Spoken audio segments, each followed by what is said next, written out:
ගෞරවනීය හාමුදුරුවෝ වහන්සේගෙන් අවසරයි. වේදිකාවේ ඉන්න එළඹෙන පළාත් පාලන මැතිවරණයේදී මහරගම නගර සභාව සඳහා තරග වදින අපේ කණ්ඩායමේ නායකත්වය දරන දේවානන්ද සුලවීර සහෝදරයගෙනු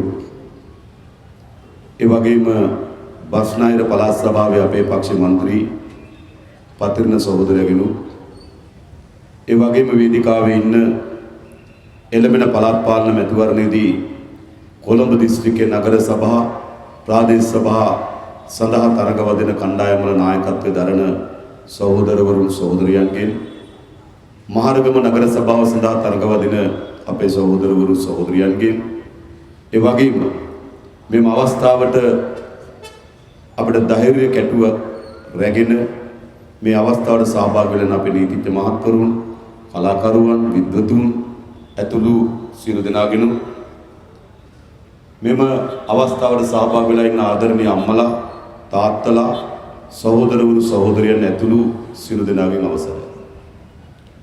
දැන් අපි දන්නවා පෙබරවාරි මාසේ 10 තන්දි. අද මධ්‍යම රාත්‍රී 12න් පස්සේ ප්‍රචාරක වැඩ කටයුතු අවසන්. මෑත කාලේ දිගු දිගු කාලීන මැතිවරණ ව්‍යාපාරයක් පැවැත්වුණා. ඒ මැතිවරණ ව්‍යාපාරයේ අවසන් දිනය තමයි අද. ජනතා විමුක්ති පෙරමුණේ අපි මෙතෙක් සෑම මැතිවරණයකම දියත් කරන මැතිවරණ ප්‍රචාරක සහ ජනතාව දැනුවත් කිරීමේ වැඩපිළිවෙලට වඩා ශක්තිමත් ජයග්‍රහයි මැතිවරණ ව්‍යාපාරයක් අවසානයේදී තමයි අද අපි තමුන්වහන්සේලා මහරගමදී හම්බ වෙන්නේ. මේ මැතිවරණ ව්‍යාපාරය ඉදිරියට ගෙන යාමේදී අපට ප්‍රධාන අරමුණු දෙකක් තිබුණා. ප්‍රධාන අරමුණු දෙකක් සහිතව තමයි අපි මේ මැතිවරණ ව්‍යාපාරයට අවතීර්ණ. එක මේ පළාත් පාලන ආයතන ජනතාවගේ ඉතාම සමීපතම ආයතන. ජනතාවගේ ජීවිතයේ එදිනෙදා කාර්යභාරයන් විශාල ප්‍රමාණයක් ගැට ගැසී තිබෙන්නේ පළාත් පාලන ආයතන සමග.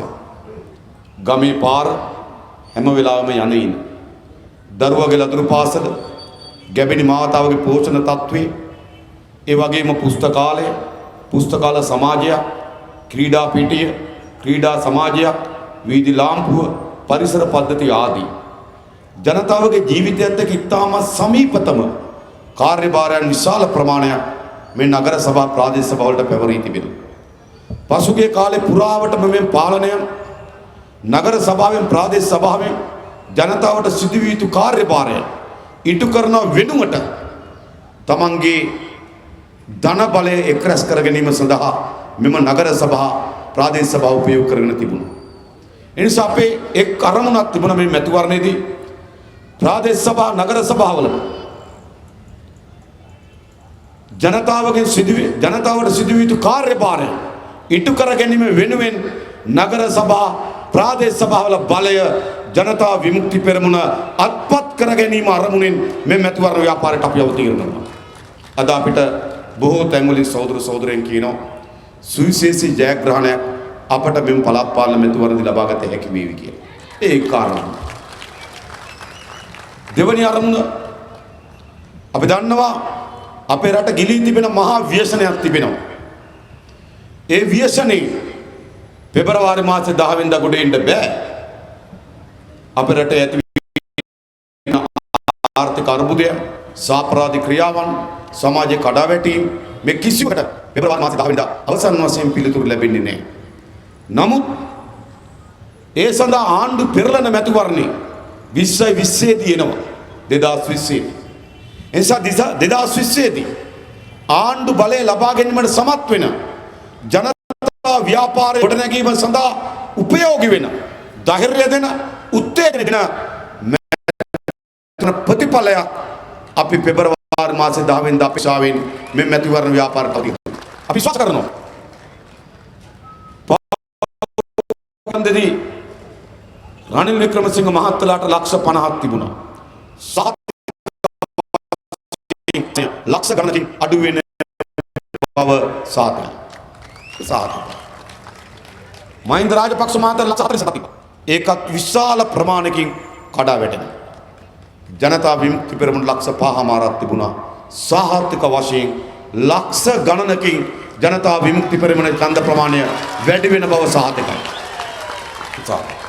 හොඳ ප්‍රතිඵලයක් ඕන. මොකක් වෙනුවෙන්ද? ධෛර්යය දෙන, උත්තේජනය දෙන, විශ්වාසය හදන ප්‍රතිඵලයක් ඕන පෙබරවාරි මාසේ 10 වෙනිදාට. මොකටද? තමුන්නාන්සලා ශක්තිමත් ප්‍රතිඵලයක් පෙබරවාරි මාසේ 10 වෙනිදා ජනතා විමුක්ති පෙරමුණට අරගෙන දෙන්න සමත් වුණොත්, ලබා දෙන්න සමත් වුණොත් සහතික වශයෙන් 2020 දී ආණ්ඩු බලය මාරු කිරීමට සමත් වෙන ජනතා ව්‍යාපාරය ජනතා විමුක්ති පෙරමුණ ගොඩනගන බව සාතික කරනවා. එනිසා අපි මේ මැතිවරණ ව්‍යාපාරයට අවතීර්ණ වුණේ මේ ප්‍රධාන අරමුණු දෙක මත. එකක් මේ පළාත් පාලන ආයතන වලින් ජනතාවට සිදුවිය යුතු කාර්යභාරයන් ඉටු කිරීම. දෙක ශක්තිමත් ප්‍රතිඵලයක් ලබා ගැනීම 2020 දී බලය ලබාගත හැකි ජනතා ව්‍යාපාරයේ ගොඩනගන. නිසා අපි හිතනවා මාස එකමාරකට වඩා වැඩි මැතිවරණ කාල පරිච්ඡේදයක් ඇතුලේ ඉතා හොඳින් ජනතාවට ඔප්පු කොට තිබෙනවා එම කාර්යයන් නිසි පරිදි එම අරමුණ ජයග්‍රහණය කරගත හැකි වේවි කියන විශ්වාසයක් අපිට තිබෙනවා. විශ්වාසයෙන් අපි මේ මැතිවරණයට ආවා.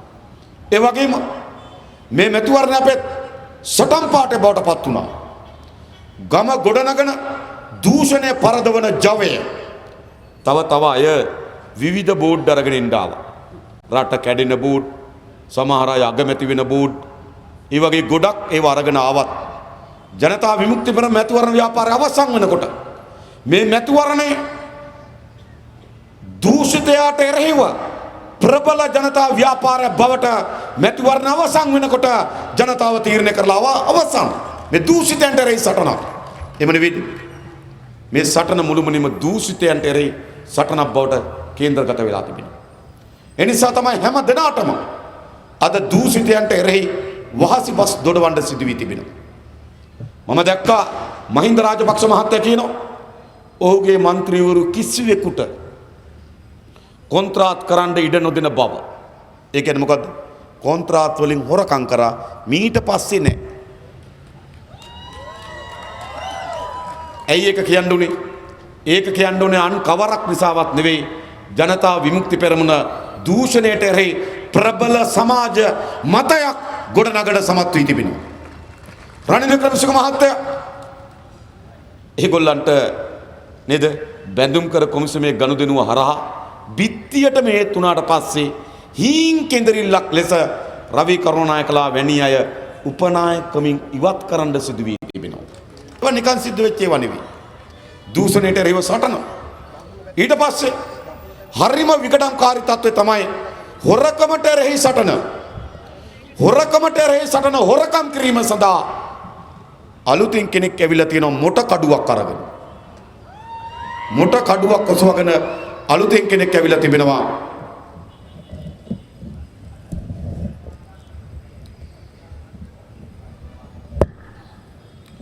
දූෂණයට එරෙහි අලුත්ම වීරය වෙන්නේ.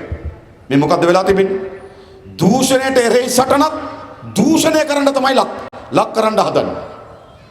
මෛත්‍රීපාල මහත්තයා මං අහගෙන මේ ඊයේ පෙරේදා කියනවා මහජනයාගේ දේපල හොලකම් කරපු අය පොළව පලාගෙන අවීචි මහ නරක ආදියට යනවා. ඒ කියන්නේ මේ හොරුන්ට දඬුවම් දෙන්න ඕන අය යමයද? යම රජුරු.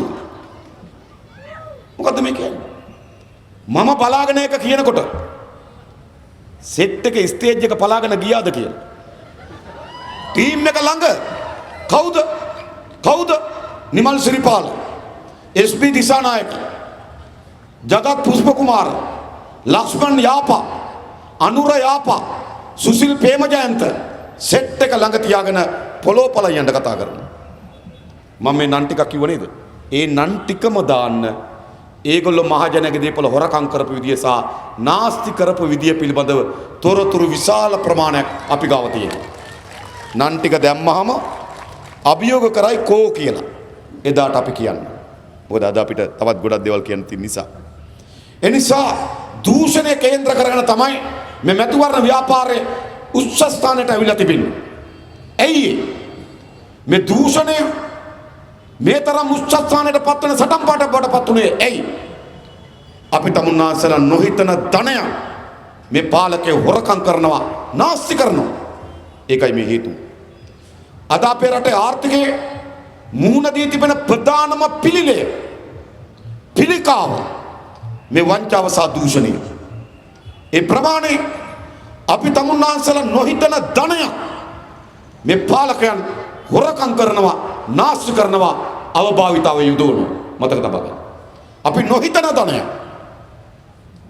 අපි හිතුවේ ලොකුම හිර මහරගම නගර සභාවේ හිටපු නගරාධිපතිතුමිය කියලා. මොන හිරක් දප්පා. ලොක්කන්ගේව බලපුවා. නගර සභාවේ ආදායම කෝටි 100යි. මේ නගර සභාවේ ආදායම කෝටි 100යි. හොරකම් කරොත් උපරිම කෝටි 100නේ. ඔක්කොම ගෙව්වා. ජාතික තලයේ හොරකම් දිහා බලපුවාම ඒවා හොරකම් ලෙස ගණන් කරන්න බැරි තරමේ කුඩායි. ඒ තරම් මහජනයාගේ ධනය මේ පාලක හොරකම් කරනවා. කොතරම්ද? තමුන්නාසලා දන්නවා. එයා ලංකාවේ ආයතනයේ පාඩුව 1998 එයා ලංකා ආයතනයේ චන්ද්‍රිකා මෙතන එමිරේට්ස් ආයතනයට පැවරුවා. 2008 මහින්ද මහත්තයා එයා ලංකා ආයතනය යලි පවරගත්තා. ඇයි? ආර්ථික හේතුවක් මත නෙවෙයි. මහින්ද මහත්තයා එංගලන්තයට ගියා. එංගලන්තයේ හදිසි තත්වයක් ඇති වුණා. එතුමට හදිසිය ලංකාවට එන්න වුණා. 300ක විතර පිරිවරක් එක්ක ගියේ. හදිසිය එන්න එයා ලංකේක පාලනය කරන්න එමිරේට්ස් කාර්යයා එයාගෙන් කිව්වා මට ටිකට් දෙන්න කියලා. එමිරේට්ස් ආයතනයේ ඔක්කොම ටිකට් බුක් කරලා තියෙන්නේ. ඊළඟ ගුවන් යානෙන් එන්න දෙන්න බෑ. ඔබතුමාටයි ඔබතුමාගේ ආරක්ෂකයින්ටයි පළමු ගුවන් යානේ දෙන්නම්. දෙවෙනි ගුවන් යානේ අනිත් පිරිවර ගින්නම් කිව්වා. සාධාරණ නැද්ද? මොකද ගුවන් ටිකට් එහෙම කැන්සල් කරන්න බෑ. ඔය කේන්තියට මහින්ද රාජපක්ෂ මහතා ලංකාවට ඇවිල්ලා එමිරේට්ස් එකේ ප්‍රධාන විධායක නිලධාරියට මාරු කරන්න කියලා ඉල්ලුවා. ඒගොල්ලෝ කිව්වා එමිරේට්ස් එකේ ප්‍රධාන විධායක නිලධාරියා CEO වැරද්දක් කරලා නැහැ. එයා කිව්වේ ඇත්ත කතාව. පළවෙනි ගුවන් යානේ ජනාධිපතිතුමාට ප්‍රධාන ආරක්ෂකයින්ට දෙන්නම්. ඊළඟ ගුවන් යානෙක ඔයාගේ ඉතුරු බැටාලියන් එක ගේන්නම්. ඒක මාරු කරන්න බෑ. මහින්ද කිව්වා එයා ගෙදර යවන්න නැත්තම් එයා ලංකේක ආපහු ඕන කිව්වා. ගත්තා. ඕකයි ගත්තේ. අරගෙන මහින්ද මහත්තයාගේ නෝනා සිරන්ති නෝනාගේ يعني සිරන්ති රාජපක්ෂගේ සෝහිරා සහෝදරයා නිසාන්ත වික්‍රමසිංහ ඒ සභාපතිවරයා හැටියට පත් කරා. මහින්ද මහත්තයාගේ මාස්සිනා මචං දැම්ම සභාපති. ඒ කාලේ ඕගොල්ලන්ට මතක ඇති අපි කිව්වා ඒ මචංගේ අධ්‍යාපන සුසුකම්. දවසක් මම පාර්ලිමේන්තුවේ ඇහුවා එයා ලංකේගේ සභාපති මෛත්‍රීපාල මහින්ද මහත්තයාගේ මාස්සිනාගේ අධ්‍යාපන සුසුකම්. මොකද කිව්වේ? සාමාන්‍ය පෙළ අසමත් කිව්වා. සාපේපේ එයා ලංකේගේ ලොක්කා. එදාම මම ඇහුවා එයා ලංකේගේ සිකියුරිටි මහත්තයාට කොච්චර සිකියුරිටි ඔෆිසර්ට කොච්චර සුදුසුකම් ඕනද කියලා.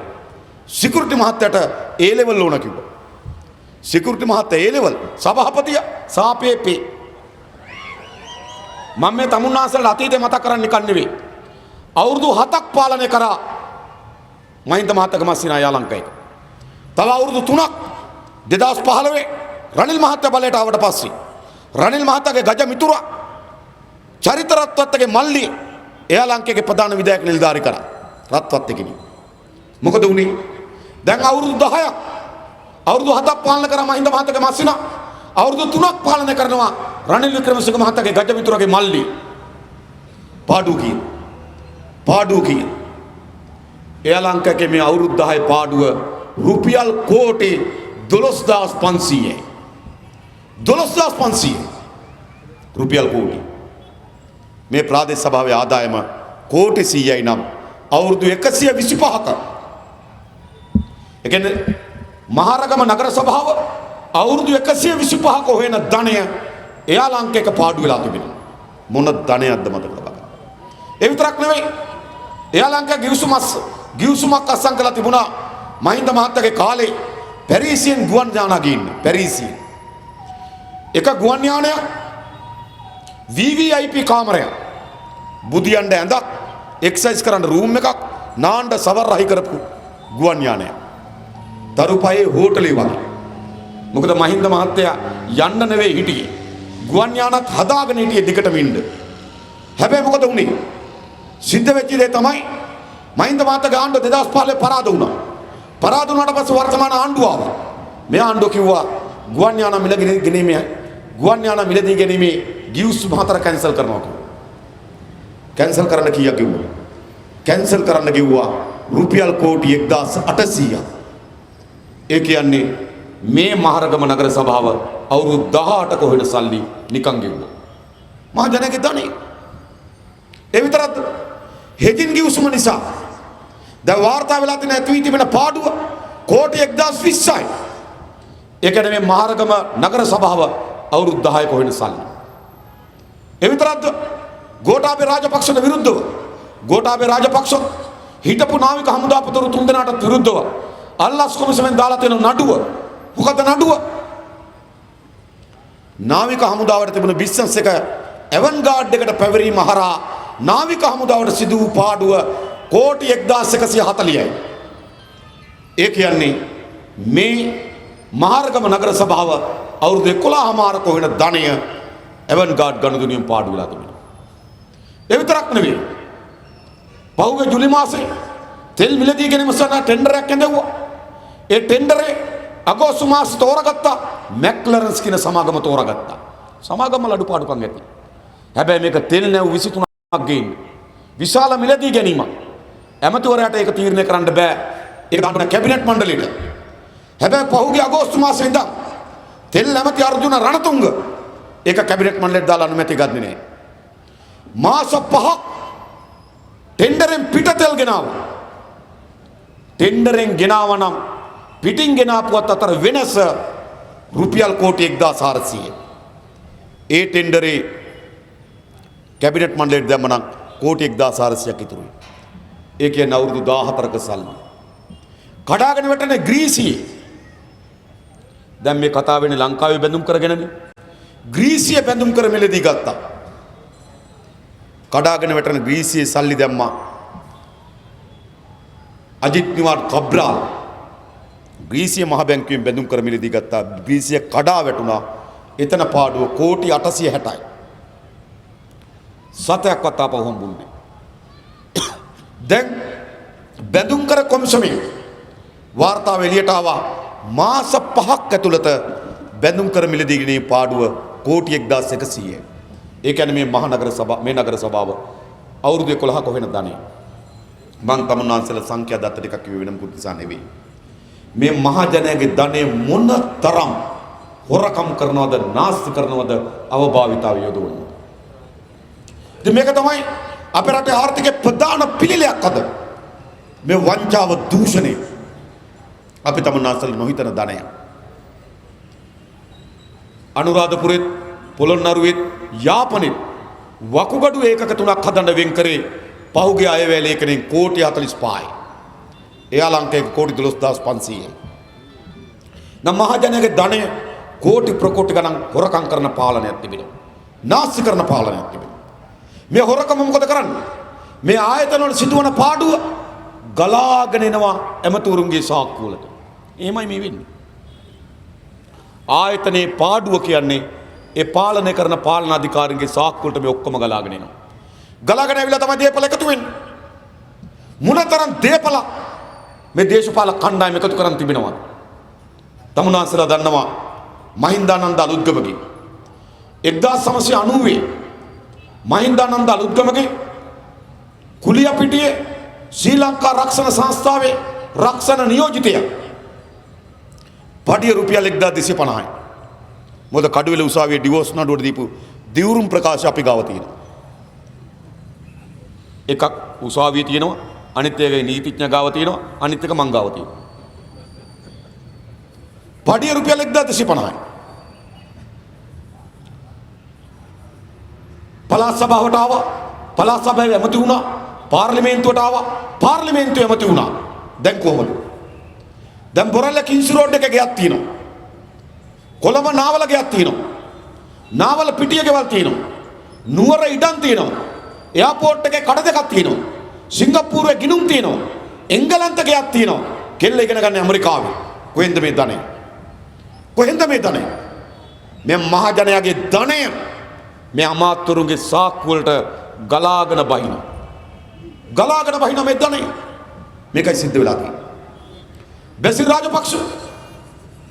බැසිල් රාජපක්ෂ කියන්නේ ඔයගොල්ලෝ දන්නවා මේ වෙසක් එකට මහරගම තොරණ ගහනවා නේද?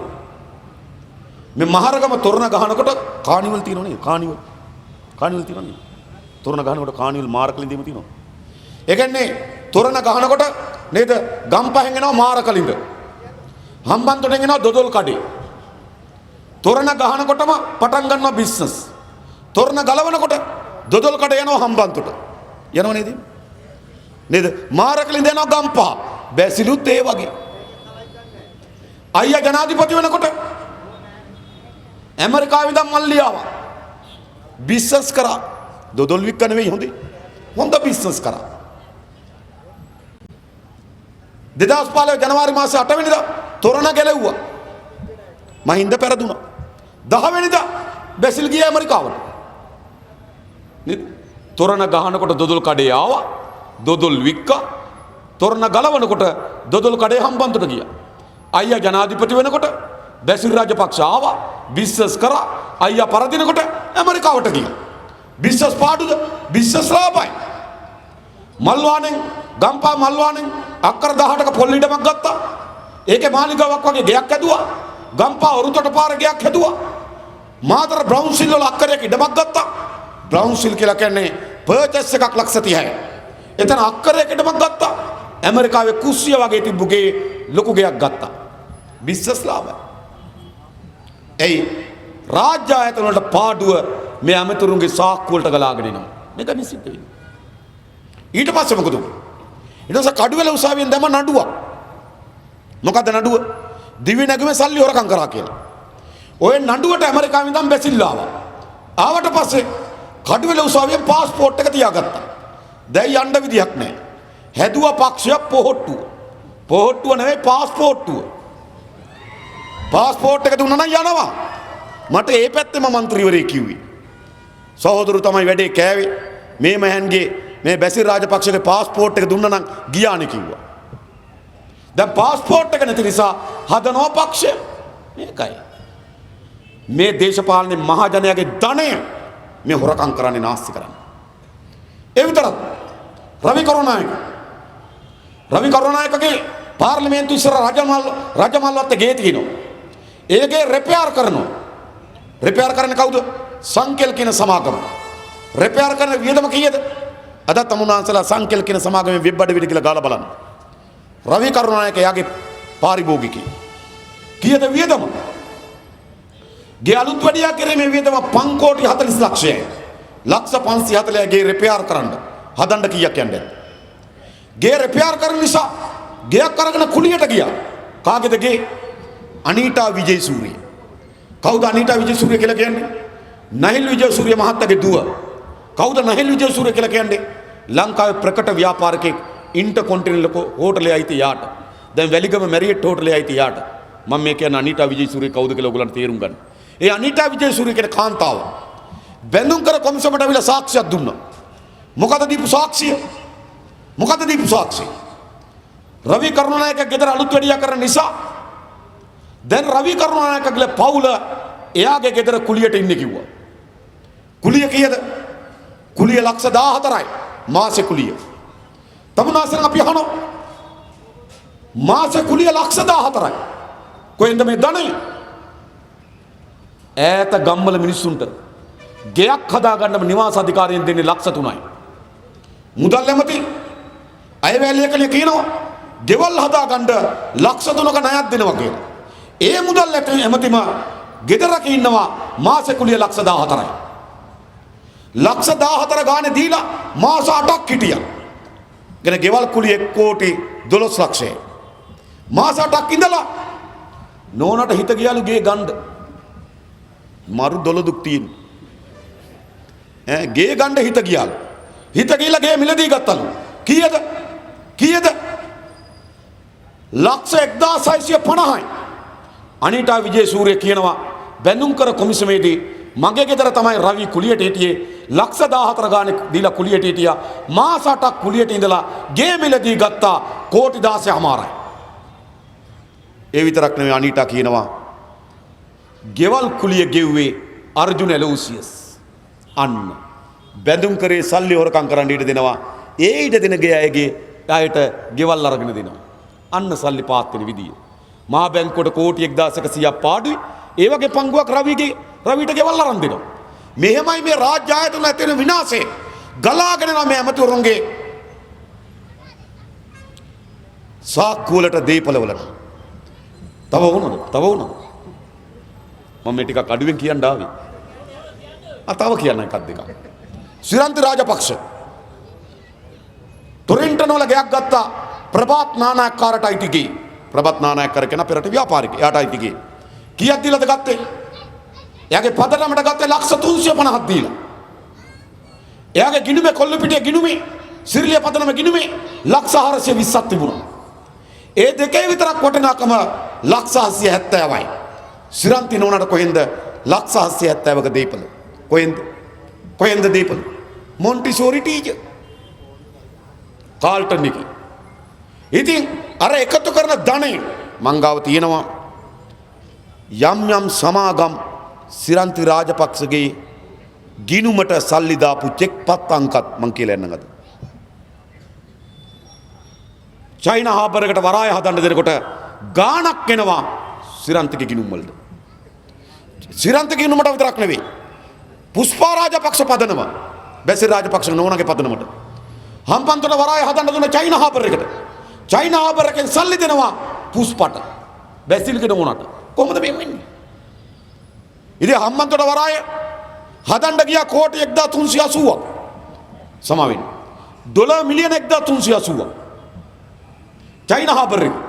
ඒ චයිනා හාබර් එකට විකුණන්න යනකොට චයිනා හාබර් එක කිව්වා මේක අපි ගන්නම් ඩොලර් මිලියන 750ට කිව්වා. හදන්න ගත්තා. චයිනා හාබර් එකක් හම්බන්තොට වරාය හදන්න ගත්තා ඩොලර් මිලියන 1380ක්. හදපු මෑන්ම ගණ්ඩ කියනකොට කියනවා 750කට වඩා වටින්නේ. ඒ මොන ආර්ථික විද්‍යාවටද ඒව අහුවෙන්නේ? ඇයි හදපු කෙනා දන්නවා වරායට වියදම් කරේ කොච්චරද කියන්නේ. තව බොහෝ දේශප්‍රේමී මම කියන්නේ ඒ අයගේ ගිණුම් වලට සල්ලි කියපු චෙක්පත් අපි ගාව තියෙනවා. මම දැනට කියන්නේ බලමු උන්වහන්සේලාගේ භාවිතාව ගැන. උන්වහන්සේලාගේ මම මේ කියමින්. එනිසා මොකද්ද වෙලා තිබෙන්නේ? මහජනයාගේ ධනය කෝටි ප්‍රකෝටි ගණන් හොරකම් කරලා පහළ අමාත්‍යවරුන්ට ඔවුන්ගේ බිරින්දෑවරුන්ට ඔවුන්ගේ ඥාති ගණයට ගලාගෙන එනවා. මේකයි මේ දේශපාලන. එනිසා මේ දේශපාලන කියන අද ලාභම ව්‍යාපාරය අතිශය ලාභයි. සාමාන්‍යයෙන් ඉස්සර කතා බහක් තිබ්බා ලාභ කුඩු විකුණන එක කියලා. ලක්ෂයක කුඩු ගෙනවොත් කෝටියකට විකුණන්න පුළුවන්. හැබැයි පොලිසිය දැක්කොත් වෙවුලනවා. මේක දේශපාලකයෙක් දැක්කම පොලිසිය වෙවුලනවා. සැලුට් ගන්නවා. අම්මලා තාත්තලා වඳිනවා. වැඳ හොරකම් කරන්න දෙනවා. මේ කවුද? ගෞරවාන්විත මංකොල්ලකාරය. නේද? මේ හොරකම් කොහොමද? සාමාන්‍ය ගමක කෙහෙල් කනක් කපන එක ඒක අතිශය දුෂ්කර වැඩක්. කෙහෙල් කන හොරකම් කරන එක තමාරු නෑ. දවස් දෙකක් විතර නිදි මරන්න ඕන. ගෙදර කට්ටිය නිදින වෙලාව බලන්න. නේද? වැටේ රින්ගන්න ඕන කම්බියට සීරෙන්නේ නැතිවවා. ගහ වැටෙන්නේ නැතුව කෙහෙල් කන කපන්නත් ඕන. කපලා කරේ තියා ගන්නත් ඕන. නේද? ගෙදර ගෙනියන්න ඕන කිරි ටිකක් පාරේ වැටෙන්නේ නැති වෙන්නේ. ඇයි කිරි දිග එනවනේ. ඊට පස්සේ පහුවදා කඩේට ගිහිල්ලා තමන්ගේ වත්තෙන් කැපුවා වගේ විකුණන්නත් ඕන. අමාරු නැද්ද? අතිශය අමාරු. මේවා එහෙම අමාරු නෑ. මේවා අස්සනයි, පෑන් ඉරයි. ඕකේ. do it. ඔය මේ මං කිව්වා එයා ලංකා ගිවිසුමේ කැන්සල් කරන්න කෝටි 1800ක් කිව්වා කියලා. කොහොමද ගෙව්වේ? චරිත රත්වත්තේ භාණ්ඩාගාරේ ලේකම්වරයා එයාගේ මල්ලිට SMS එකක් කරයා. එයා ලංකාවේ CEOට SMS එකක් කරයා do it කරපන් ඒක. ඔච්චර. කිරි ටිකක් ගෑවෙන්නේ හොඳයි. කේල්කම් වගේ. ඉතින් මේවට කියන්නේ මොකද්ද? white collar මංකොල්ල. සුදු කරපටි මංකොල්ල. කරපටිය දාඩිය බිදක් ගෑවෙන්නේ. දැන් එහෙමනේ බලන්නකො. අර්ජුන ඇලෝසියස් අත්තඩමුඩ ගන්නකොට පේනවද නිකන් කම්බ හොරෙක් වගේ පේනවද? එහෙම පේන්නේ. අපි හොරු දැකලා තියෙන්නේ එහෙම නෙවෙයි. අපි ඉස්සර හොරු දැකලා තියෙන්නේ කොහොමද? උඩු රැවුල කරකවලා ඇහැක් වහලා වන් ෂොට් කියලා පපුවේ පච්චයක් කොටලා උන්නක් 10යි මනක් 10යි කියලා අතේ කිනිස්සක් කොටලා සරම කැසපොට කවාගෙන ඉනේ කිනිස්සක් ගහලා හොරා. දැන් නේද සමහර අය ඉන්නවා සාටකේ දාගෙන බැසිල් වගේ හොරා. කෝට් එක ඇඳලා රවි වගේ හොරා. එහෙම නැත්නම් ටයි එක දාලා කළු කලිසම ඇඳලා සුදු ෂර්ට් එක වහලා නේද එලෝසියස් වගේ හොරා. මේගොල්ලව සුදු කරපටි මංකොල්ල කාරේ. දාඩිය බිදක් කොලරක ගෑවින්නේ. හැබැයි කාගේ ධනයද? මහජනයාගේ ධනය. අති විශාල ප්‍රමාණයක් මේ දේශපාලකයෝ මංකොල්ල කනවා. ඒ නිසා අපිට වගකීමක් තියෙනවා. මොකක්ද? මේ මංකොල්ල කාර්යයන්ගෙන් මේ රට මුදවා ගැනීමේ සටනක් අපිට තිබෙනවා. දියත් කරන්න ඕනේ නැද්ද සටන? අපි තමුන්නාන්සලා ආරාධනා කරනවා. මේ මංකොල්ල කාරුවන්ගෙන් මේ රට නිදහස් කර ගැනීමේ සටන අපි දියත් කළ යුතුව තිබෙනවා. පෙබරවාරි මාසේ 10 වෙනිදා හොඳ ආරම්භක පියවරක් ගමු. හොරකම විතරද? නාස්තිය. නාස්තියත් ඒ වගේමයි. මොනතරම් ධනයක් මේ පාලකයෝ නාස්ති කරනවද? අපි තමුන්නාන්සලා නොහිතන ධනයක් මේ පාලකයෝ නාස්ති කරනවා. මතක තබා ගන්න. ඒක අපි තමුන්නාන්සලාට හිතෙන්නේ නැහැ ඒ ධනෙ කොච්චරද කියලා. නාස්ති. රනිල් වික්‍රමසිංහ මහත්තයා මේ ළඟදී එයාට කාර් දෙකක් ගෙනාවා. කීයද කාර් දෙක? එක කාර් එක වියදම කෝටි 30යි.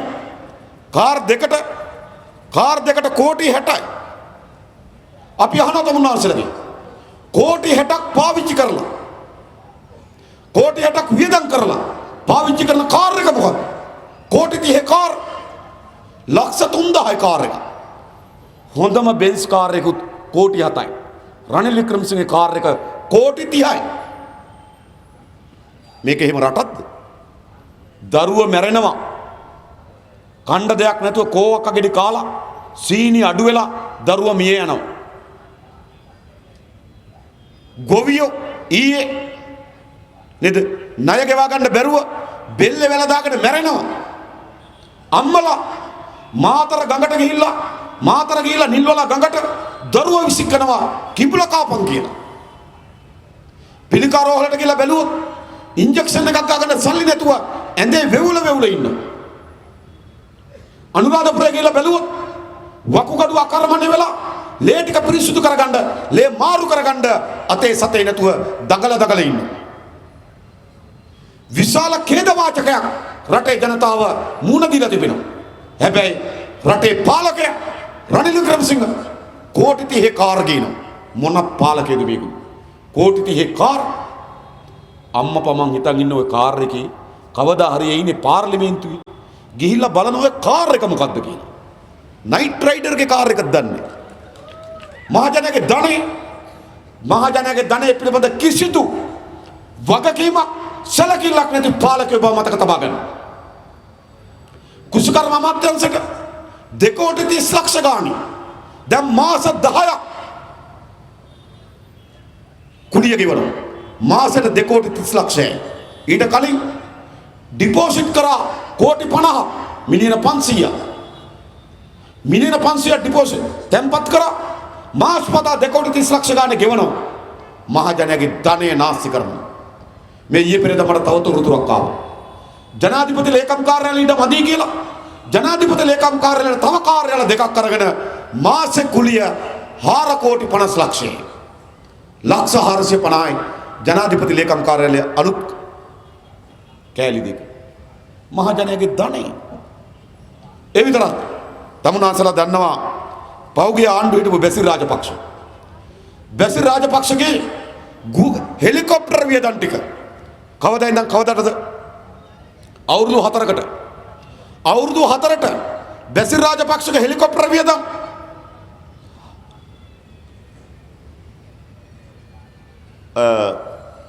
ගුවන් අමාත්‍යංශයෙන් ගෙවලා තිබෙනවා 15 කෝටි 54 ලක්ෂයක් එකකට. ඊළඟ දිවිනැගුම ව්‍යාපෘතීන් අභ්‍යන්තර ගුවන් සඳහා ගෙවලා තියෙනවා 16 කෝටි 89 ලක්ෂයක්. ඔක්කොගම එකතු කරපුවාම කෝටි 32යි. ලක්ෂ 3200යි බැසිල් රාජපක්ෂගේ ගුවන් ගමන් වියදම් හෙලිකොප්ටර් වියදම්. අවුරුදු 4ට ලක්ෂ 3200ක ගුවන් වියදම් දරන්න. එනම් බැසිල් ඉන්න ඕන උඩමයි. බිම ඉන්නම විදියක් නෑ. ඒ විතරක් අමතර රථ වාහන පාවිච්චි කරලා තිබෙනවා. අමතර ආරක්ෂකයන් අරන් තිනවා. මේ ගුවන් යාන වියදම් අමතර ආරක්ෂක ඔක්කොම ගත්තාම බැසිල් රාජපක්ෂට අමතරව දරලා තිබෙනවා කෝටි 120ක්. එයාට නිල ආරක්ෂකයෝ ඉන්නවා. නිල වාහන තියෙනවා. නිල ගමන සඳහා වියදම් වෙන වෙන ඇමතිවරයා හැටියට ඒ ඔක්කොටම අමතරව අධි ආරක්ෂක රථ 14යි අධි ආරක්ෂක රථ කෝටි ඒකට මිලියන 1200යි ලක්ෂ 12000යි බැසිල් රාජපක්ෂගේ ඇමති කාලේ අමතර වියදම් මහජනයාගේ ධනය මේ පාලකයෝ නාස්ති කරනවා. ඒ විතරක්ද මෛත්‍රීපාල සිරිසේන මහත්තයා ජනාධිපති වුණාට පස්සේ දැන් හැමදාමත් උඩින් යනකොට යන්නේ ගුවන් යාන දෙහික හෙලිකොප්ටර් දෙහික. මොකටද හෙලිකොප්ටර් දෙහික යන්නේ? බිමින් යනකොට අපි පිළිගන්න පුළුවන් කාර් දෙහික යන එක කාර් එක හුලම් බැස්සුත් අනිත් කාර් එකට නගින්නේ. උඩින් යනකොට හෙලිකොප්ටර් දෙහික යන්නේ.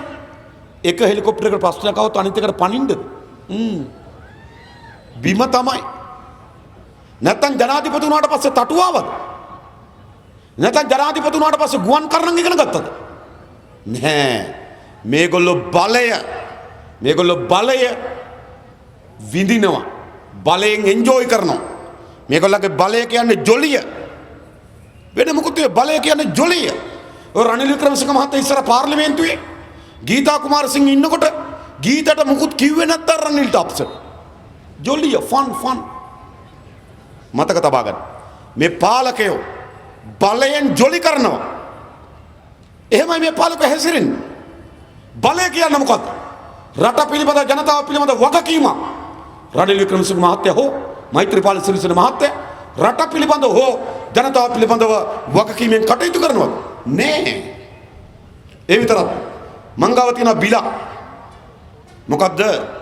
සිරන්ති රාජපක්ෂ 2014 අවුරුද්දේ පැරිස් වලට වෙසක් බලන්න ගිහිල්ලා. පැරිස් වලට. දැන් සාමාන්‍යයෙන් අපේ ගම්වල සිංහල බෞද්ධ ජනයා වෙසක් බලන්න එන්නේ කොළඹ. බොසොන් බලන්න යන්නේ අනුරාධපුරේ. හැබැයි නෝනේ වෙසක් බලන්න ගිහලා තියෙන්නේ පැරිස් වලට. මං හම් වෙනකන් ඉන්නේ කවදා හරි. තොරන් කීයක් තිබ්බද කියලා අහගන්න. පැරිස් වල. කීයද වියදම? වෙසක් බලන්න ගිහලා රෑ දෙකක් ඉඳලා තියෙනවා පැරිසියේ. රෑ දෙකේ වියදම කීයද? රෑ දෙකේ හෝටල් ගාස්තුව 1,61,75,465යි. 1,61 ලක්ෂයයි දවස් දෙකට හෝටලේ බිල. 1,61 ලක්ෂයයි. අපිට ගෙයක් හදා ගන්නම දෙන්නේ ලක්ෂ 3යි. රැගිනට නේද අපි නෝනෙට දවස් දෙකේ හෝටල් ගාස්තුව ලක්ෂ 161යි. කල්පනා කරන්න. මං හොයලා බලනකොට එංගලන්තේ රැජින ඇවිල්ලා ඒකේ නතර වෙන්න ගණන් වැඩි කියලා වෙන එකකට ගිහිල්ලා. ලංකාවේ රැජින ඒ විතරක්. ඒ දවස් දෙකේ පාවිච්චි කරන්න වාහන දෙකක් කුලියට අරන් තිනවා. කීයද කුලිය? 75,93,61යි. වාහන දෙකේ දවස් දෙකේ හයර් එක 75 ලක්ෂය. මොකෙද දන්න ගියේ? අභ්‍යවකාශයට ගියත් දන්නේ පැරිසිට ගිහින් 75 ලක්ෂක වියදම්. දැන් මේකේ අරුම අපූර්ව දේ.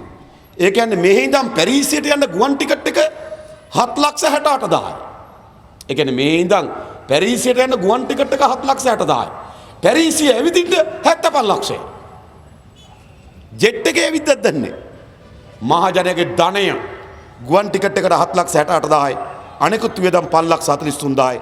සියලු වියදම් 2,50,80,000යි. ඒ කියන්නේ පැරිස් ගිහිල්ලා වෙසක් බලලා එන්න 2,50,80,000යි මහජනයාගේ ධනය.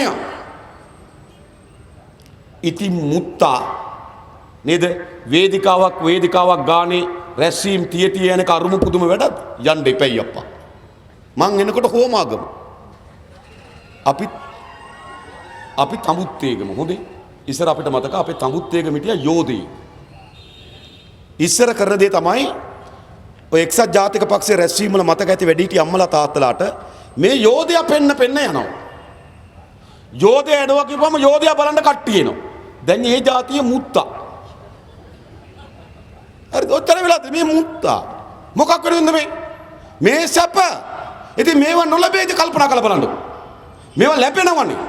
ඒකනේ අවුරුදු 73 පැනලා අවුරුදු 10ක් රට පාලනය කරලා රටේ යන්න පුළුවන් ඊළම තනතුර ජනාධිපති ධූරයට ගිහිල්ලා නෝනා ආර්යාව වෙලත් පුතා മന്ത്രി වෙලත් ඊළඟ පුතා නේද ගගනගාමියෙක් වෙලත් ඊළඟ පුතා වෙලාද දන්නේ වෙලා කියලා කියනවා. හරිද? ඊට පස්සේ ඊළඟ පුතා නාවික හමුදාවේ ලොක්කෙක් වෙලත් නේද මල්ලි ආර්ථික සංවර්ධන මැති වෙලා අයියා කතානායක වෙලා ඊළඟ මල්ලි ආරක්ෂක අමාත්‍යාංශ ලේකම් වෙලා අයියාගේ පුතා මහේමති වෙලා තව මන්දිද තව මොකද ගෙදර බල්ලටත් මොකක් හරි වුණොත් ඔත්තර නිතුරුනි ඇයි ආයේ එන්නේ මොකවත් නෙවෙයි මේ බලෙන් ඒගොල්ලෝ ජොලි කරනවා. ඒ විතරක්ද මං ගාව තියෙනවා වීරවංශගේ ලයිට් බිල් එක ලැජ්ජායි බෑ කියන්නේ. හරිද? ගෙදර ලයිට් බිල කීයද ගෙදර ලයිට් බිල? ගෙදර ලයිට් බිල 1,18,000යි. 2013 11 වෙනි මාසේ ලයිට් බිල 1,18,000 ලයිට් බිල්.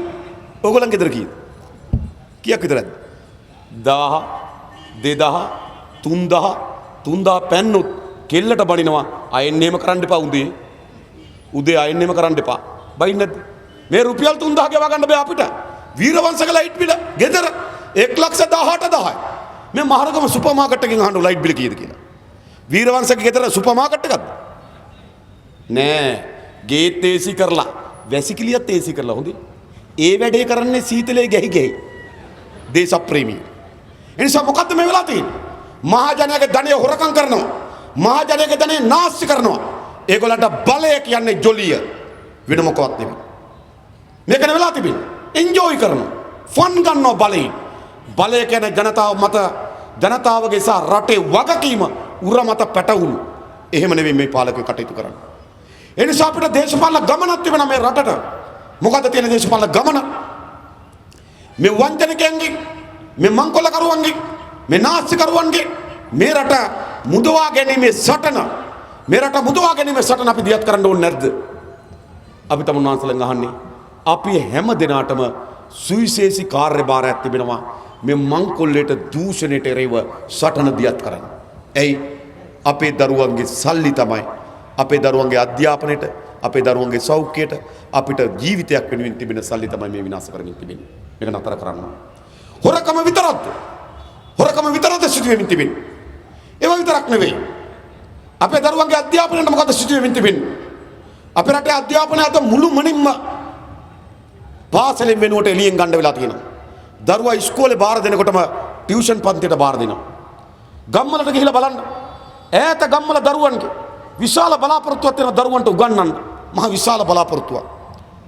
ලෝකේ තමන්ගේ දරුවන්ට උගන්වන්න වේස මාංශන දෙමව්පිය ලෝකෙ කොහෙවත් නැහැ මේ තරම් මතක තබා ගන්න. සල්ලි තියනවද නැද්ද? දුප්පත්ද පොහොසත්ද? ගමේද නගරේද? ભેදකින් තොරව හැම අම්මා තාත්තා කෙනෙක්ම තමන්ගේ දරුවන්ට උගන්වන්න මහන්සි වෙනවා. ඈත ගම්වලට ගිහලා බලන්න. මොකද්ද ඒ දරුවන්ට වෙලා තියෙන? ඒ දරුවා මොකද ලබාගත්තු අධ්‍යාපනය? හැම අම්මා තාත්තා කෙනෙක්ම කල්පනා කරනවා තමන් විඳින දුක තමන්ගේ දරුවට අත්පත් නොවෙන නම් තමන්ට වඩා හොඳ අධ්‍යාපනයක් තමන්ගේ දරුවන්ට ඕන කියලා. හැබැයි මොකද වෙලා තියෙන අපේ ගම්වල දරුවන්ට? පළවෙනි පන්තියේදී දක්ෂයි නේද? අවුරුදු 2 3 පිරෙනකොට නේද පොළට ගිහිල්ලා අයන්නෙන් අම්මා ආයන්නෙන් ආතා ඈයන්නෙන් ඇතා ඈයන්නෙන් ඈය තියෙන පොත ගෙනත් දෙනවා. ඉතින් කොල්ලට පාඩම් කරනවා. මේ ඇතා මේ ඈය කියලා. පොඩි එකා දන්නේ ඇතා අදලුකු ඈය අදලුකු කියලා. අම්මට උගන්වන්න ඕනේ. එහෙම නේද? කවුරු හරි ගෙදර ආපුවාම නටලා පෙන්නන්න කියනවා. කවි කියලා පෙන්නන්න කියනවා. ඉතින් අම්මලා කියනවා තාත්තා වගේ නෙවෙයි කොල්ලා නම් හපනා කියනවා. තාත්තට පොඩි ෂොට් එකක් දෙනවා. මහත් බලාපොරොත්තු වෙන දරුවෝ හදනවා. පළවෙනි පන්තියට බාර දෙන්න මොන වදයක්ද? මොන වදයක්ද? මොකද සිද්ධ වෙලා තිබෙන්නේ? දේශපාලක පස්සේ යන්න ඕන නේද? දේශපාල මේ ඉස්කෝලේ ගියපරදී විභාග පාස් වෙච්ච දේශපාලකයා පස්සේ ළමයා ඉස්කෝලේ දාගන්න යන්න ඕන. වෙලා නැද්ද? ඉතින් දරුවට හරිය මම පාසලක් නැහැ. පාසලට දරියත් පාසල කොට නැගිලි නැහැ. පහසුකම් ටික නැහැ. ටීචර් නෝනා හිටියට උගන්වන්නෙත් නැහැ. අධ්‍යාපනයේ කඩා වැටෙනවා. ඒ නිසා හැම අම්මා තාත්තා කෙනෙක්ම වැඩියෙන්ම මහන්සි වෙනවා තමන්ගේ දරුවන්ට ටියුෂන් දෙන්න. අද ගත්තොත් නුගේගොඩ නේද? පාසල් ඇරන වෙලාවටත් වඩා වැඩි ළමයි සෙනසුරාදා. ඇයි ළමයි ඉස්කෝලේට වඩා යන්නේ දැන් ටියුෂන් එකේ. අධ්‍යාපනයේ කඩා වැටුවා. ඉතින් මොකද දෙමාපියගේ බලාපොරොත්තු?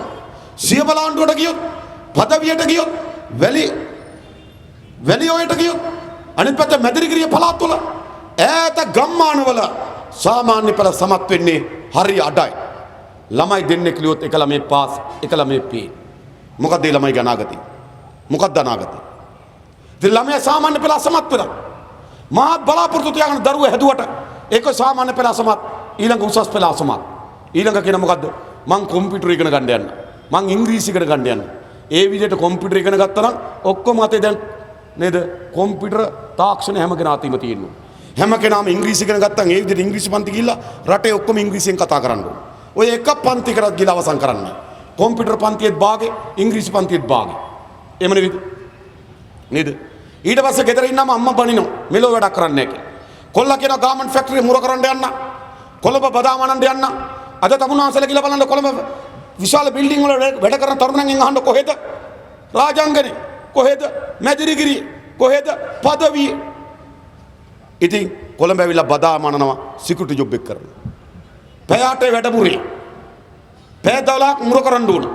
හිටගෙන නිින්ද යනවා. සිකියුරිටි වයිසි පයින් ගහලා නැගිටවනවා.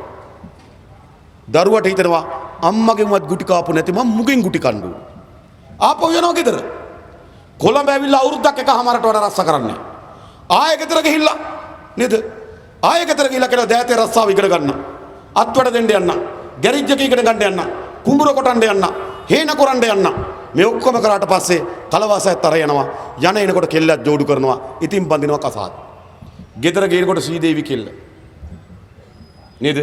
ඊට පස්සේ ළමයි දෙන්නේ 3 දෙනෙක් හම්බ වෙනවා. දැන් ස්වාමියා කොල්ලා ගෙදර එනකොට සීදේවි කෙල්ලට මාරාවේශ වෙලා. ඇයි? ළමයාගේ ඉස්කෝලේ පහසුකම් නැහැ. ආහාර ටික දෙන්න විදියක් නැහැ.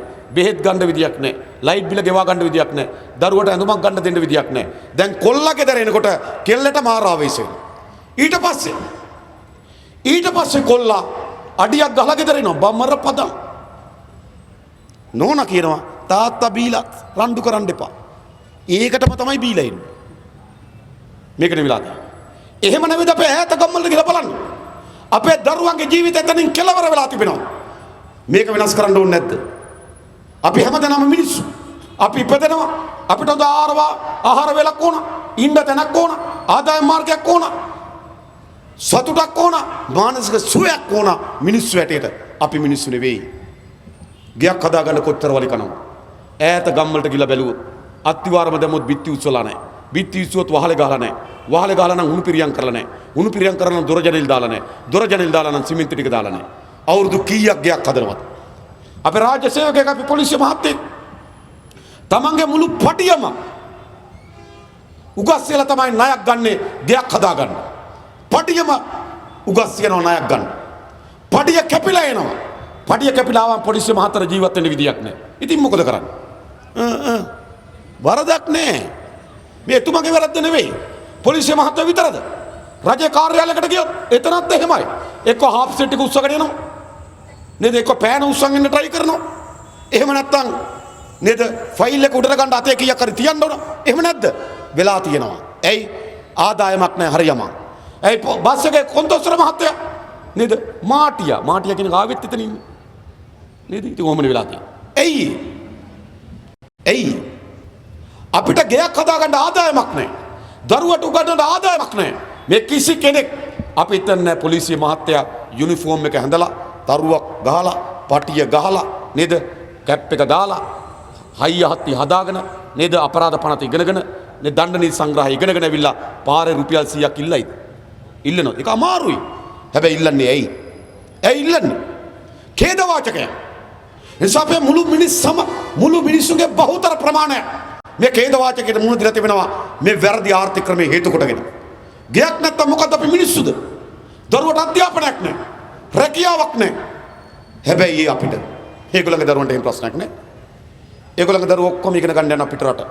මහින්ද මහත්තයාගේ නාමල් බැරිස්ටර් විභාග කරන්න ගියේ එංගලන්තෙට. මෛත්‍රීපාල මහත්තයාගේ දරුවා දහම් බැරිස්ටර් විභාග කරන්න ගියේ එංගලන්තෙට. මහින්දානන්දගේ කෙල්ල දැන් ඉගෙන ගන්න ඇමරිකාවේ. බන්දුලගේ දරුවෝ දැන් ඉගෙන ගන්න ඇමරිකාවේ. SBගේ දරුවෝ ඉගෙන ගන්න ගියේ ඕස්ට්‍රේලියාවට. ලක්ෂ්මන් යාපගේ දරුවෝ ඉගෙන ගන්න ගියේ ඕස්ට්‍රේලියාවට. සොයිසගේ දරුවා ඉගෙන ගන්න ගියේ ඉන්දියාවට. මහමති එජ්ජී සිරිසේනගේ පුතා ඉගෙන ගන්න ගියේ රුසියාවට. චමල්ගේ පුතා සසේන්ද්‍ර ඉගෙන ගන්න ගියේ ඉන්දියාවට. ජනක බණ්ඩාරගේ පුතා ඉගෙන ගන්න ගියේ ඉන්දියාවට. විජේසේකරගේ පුතා ඉගෙන ගත්තේ පිටරට. බර්ට්ගේ පුතා ඉගෙන ගත්තේ පිටරට. ඕන තරම් බැල කියන්න පුළුවන්. ඒගොල්ලන්ට අධ්‍යාපනයේ ප්‍රශ්නයක් නැහැ. හොඳටම අධ්‍යාපනය තියෙනවා. අධ්‍යාපනය විතරද? ඒගොල්ලන්ට සෞඛ්‍යයක් තියෙනවා හොඳට. අපිට දැන් අපේ රෝහලකට ගිහපුවාම අපේ ලෝක සෞඛ්‍ය සංවිධානයේ සෞඛ්‍ය ප්‍රතිපත්තියක් තියෙනවා. ඒ සෞඛ්‍ය ප්‍රතිපත්තිය තමයි ඇඳන් තියෙන දුරින් නේද? ඇඳන් අතර අඩුම තරමේ අඩි 3ක්වත් තියෙන්න ඕන. ඉස්පිරිතාල ගිහපුවාම ඇඳන් අතර දුර හරි. ඇඳන් තියෙන දුරින්. ඇයි මේ ඇඳේ ඉන්න ලෙඩාගේ විස බීජ අනිත් ඇඳේ ඉන්න ලෙඩාට බෝ වෙන්න පුළුවන්. ඒ නිසා අපේ ඉස්පිරිතාලවල ඇඳන් තියෙනවා දුරින්. හැබැයි එක ඇඳේ ලෙඩ්ඩු බදාගෙන නැද්ද? ඇඳ උඩ ලෙඩ්ඩු, ඇඳ යට ලෙඩ්ඩු, බංකුවේ ලෙඩ්ඩු. ඉතින් සෞඛ්‍ය ප්‍රතිපත්තිය ඇඳන් වලට ලෙඩාට නෙවෙයි, ලෙඩා බදාගෙන. එහෙම නෙවෙයි. අපිට හරියම සෞඛ්‍ය සේවයක් නැහැ. හැබැයි අපිට ඒගොල්ලන්ට එහෙම ප්‍රශ්නයක් නැහැ. ඒගොල්ලන්ට එහෙම ප්‍රශ්නයක් තියෙනවද? රාජිත සේනාරත්න රටේ සෞඛ්‍ය ඇමති. එයාට පපුව අමාරු හැදලා බෙහෙත් ගන්න ගියේ කොහටද? සිංගප්පූරුවට. රටේ සෞඛ්‍ය ඇමතිට නේද? රටේ සෞඛ්‍ය ඇමතිට ඒ ඇමතිගේ සෞඛ්‍ය විශ්වාස නැහැ. ඉතින් අපි මොකටද විශ්වාස කරන්නේ? ඉතින් අපේ ජීවිත නෙවෙයිද? ඉතින් එයා බෙහෙත් ගන්න සිංගප්පූරුවට. බෙහෙත් ගන්න මෛත්‍රීපාල මහතා ජනාධිපති රමුද්‍රේ ලක්ෂ 100ක් දුන්නා. බෙහෙත් ගන්න. ඒගොල්ලන්ගේ ජීවිත විතර ජීවිත. කේලිය රඹුක්වැල්ල ඕස්ට්‍රේලියාවේ හෝටලෙක ඉවරලා කකුල කැඩුනා. කැඩුනට පස්සේ මහින්ද මහතා ජනාධිපති රමුද්‍රෙන් දුන්නා ලක්ෂ 109ක් කකුල හොඳ කරගන්න. ලක්ෂ 109ක්. අපේ ගමේ කෙනෙකුට හાર્ට් එක ඔපරේෂන් කරගන්නත් ජනාධිපති රමුද්‍රෙන් දෙන්නේ 1,75,000යි. ඒකට ග්‍රාම සේවකගේ සහතික AGගේ සහතික නේද? දොස්තර මහත්තයාගේ ලියුම් ඔක්කොම ඕන. හැබැයි කේලිය රඹුක්වලට ලක්ෂ 109යි කකුල හොඳ කරගන්න. මොකද කකුල කන්න යුද්ධයට ගිහිල්ලාද? ඕස්ට්‍රේලියාවේ හෝටලෙන් වැටිලා. ඒ කාලේ මට මතකයි කේලිය රඹුක්වල කියනවා ඒ හෝටලේ අනාරක්ෂිත හෝටලයක් නිසා වැටුණට හෝටලෙට විරුද්ධ නඩු දානවා. මම බලන් හිටිය නඩු දානවා. දැම්මද නඩු නෑ. හරිනම් හෝටලෙන් නඩු දානවා. දොර තියාගෙන ජනේලෙන් පැන්නට. මතක තබා ගන්න. ඉතින් මේ මහජනක ධනයන මතක තබා ගන්න. ලක්ෂ 109යි එතන කකුල හොද කරගන්න. දිමු ජරත්තට සිංගප්පූරුවේ ගිහලා බෙහෙත් ගන්න ලක්ෂ 292යි. දිමු ජරත්තට ලක්ෂ 292යි. පී හැරිසන්ට UNP ඇමති මහින්ද මහත්තයා දුන්නා ලක්ෂ 50ක්.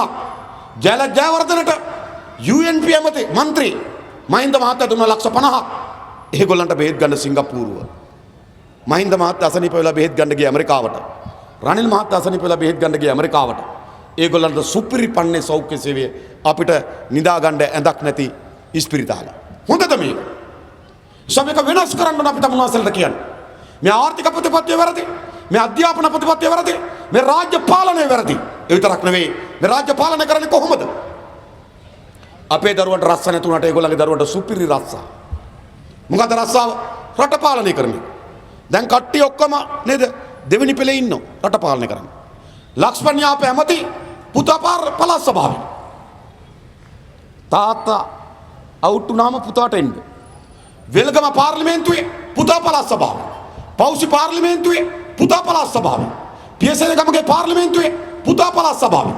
එජ්ජී සිරිසේන මහඇමති පුතා පළාත් සභාවේ. සොයිසා පාර්ලිමේන්තුවේ පුතා පළාත් සභාවේ. शमल पार्लिमेंटुවේ පුතා පළාත් සභාවේ.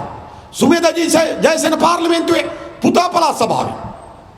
ජනක බණ්ඩාර පාර්ලිමේන්තුවේ පුතා පළාත් සභාවේ. ඉතින් පුත්තු ටික ඔක්කොම තාත්තලා ටික ගියපුවාම ගානට සෙට් කරලා ඉන්නවා. ඊළඟ පුටුවට ඉන්න. බර්ටි මහමැති පුතා පාර්ලිමේන්තුවේ. මහින්ද මහත්තයා මහ පාර්ලිමේන්තුවේ පුතත් පාර්ලිමේන්තුවේ. ගම්සනක පාර්ලිමේන්තුවේ පුතාලා දෙන්නම පාර්ලිමේන්තුවේ. රෙජින රතුක පාර්ලිමේන්තුවේ පුතාලා දෙන්නම පාර්ලිමේන්තුවේ. ගානට ඇවිල්ලා ඉන්නවද? ප්‍රශ්නයක් නෑ ඒගොල්ලන්ට. නේද? පුතාලා ලොකු නැති අය. පවිත්‍රා දේවී වන්‍යාරච්චි ලොකු පුතෙක් නෑ. පුතා ලොකු වෙනකම් මහත්ය පළාත් සභාවේ. පුටුව තියාගෙන ඉන්නවා. ශාලින්ද දිසානායක ලොකු පුතෙක් නෑ. පුතා ලොකු වෙනකම් නෝනා මැණිකේ දිසානායක පළාත් සභාවේ. මැණිකේ දිසානායක. ඇයි ලොකු පුතෙක් නෑ. රෝහිත අබේගුණාතර ලොකු පුතෙක් නෑ. පුතා ලොකු වෙනකම් අයියා තියාගෙන හිටියා නගර සභාවේ. අජිත් පීපරට ලොකු පුතෙක් නෑ. පුතා ලොකු වෙනකම් මේ සැරේ මල්ලි ප්‍රාදේශ සභාවේ. සෙට් එක එලාගෙන ඉන්නවා ගානට. ඉතින් ඒගොල්ලන් රට පාලනය කරන ජොබ් එකනේ. අපිට ඡන්දයක් ආපුවම වරායට දාන්න, විදුලි බල බණ්ඩලෙට දාන්න, පෙට්‍රෝලියම් එකට දාන්න, ෆෝම් කොල්ල. පුරවන නේ. බෙදනවද මේ? නේ? මේ සැරේ මොකේද දෙන්නේ? ඔව් ණය ෆෝම් නේද? ණය ෆෝම් පුරවන්න ඕන. වරායට දාන ෆෝම් අපි ෆෝම් පුරවනවා. ඒගොල්ලෝ රට පාලනය කරනවා. වෙනස් කරන්න ඕනේ නැද්ද මේක? එනිසා අපි තමුන්වන්සලාට කියන්නේ අපේ රටේ නව දේශපාලන ආර්ථික ශාස්ත්‍රයේ පරිවර්තනයක් අවශ්‍යයි.